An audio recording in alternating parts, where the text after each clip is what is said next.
The mystery of an abandoned village in England that can still be seen from the sky. There are around 2,000 deserted villages in England, but Gainsthorpe is perhaps the most mysterious of them. By Mihai Andre. The link to the original article in the description. Walk along the Lincolnshire countryside in eastern England, and you may come across a rather peculiar field. Look at it closely and you may get a feel that the site was inhabited once. Take a bird's-eye perspective, and you'll be certain of it. It is, indeed, the site of a village, Gamelstorp, as it is listed in the Domesday Book of 1086. Domesday Book, the Great Survey, ordered by King William the Conqueror when he took over England, recorded much of England and parts of Wales, offering us a window into what the country was like 1,000 years ago.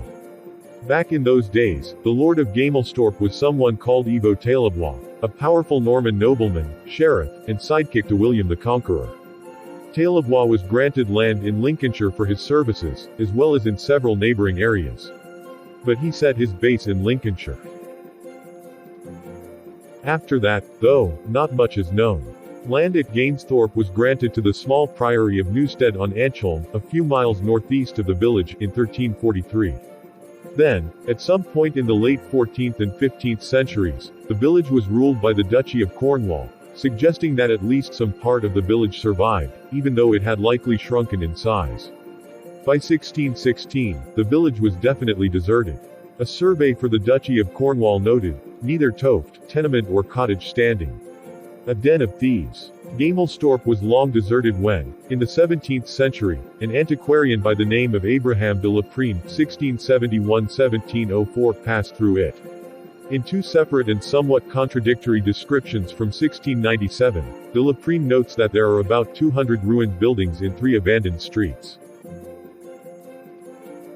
De la Prime mentions a local tradition of Tudor robbers to use the village as a base. As the story goes, these thieves were driven out by the inhabitants of other villages, leading to the complete abandonment of the villages. But de la Prime himself doesn't seem to believe this story. Tradition says that that town was, in times of yore, exceeding infamous for robberies, and that nobody inhabited there but thieves, but I fancy that the town has been eaten up with time, poverty, and pasturage. It's not really clear why or when the village was abandoned. It could be due to the Black Plague, which killed 20–60% of the English population during the 14th century, or it could have a more benign explanation, wool farming.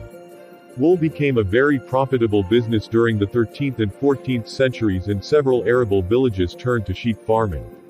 Gainsthorpe today. Traces of houses, roads, barns, even a church are still visible to the careful eye.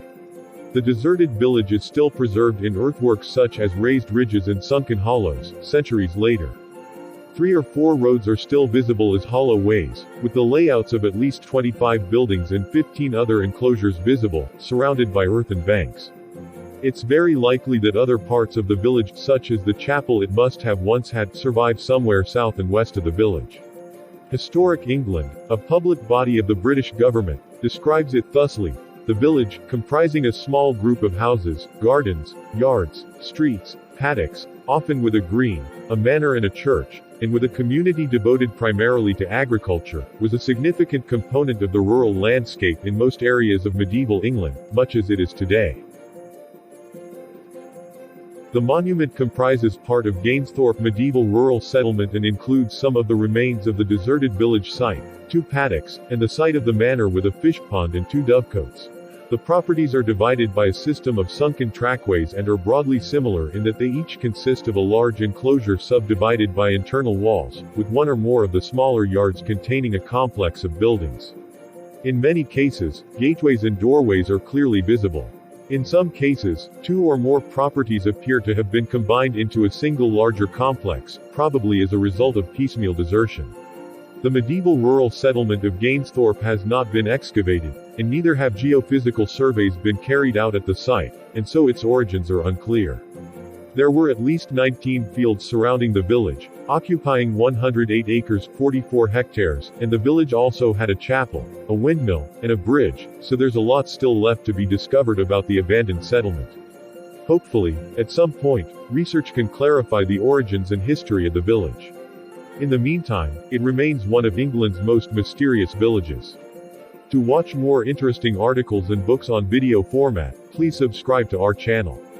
You can also suggest some topics to discuss in our next videos by writing them in the comments section.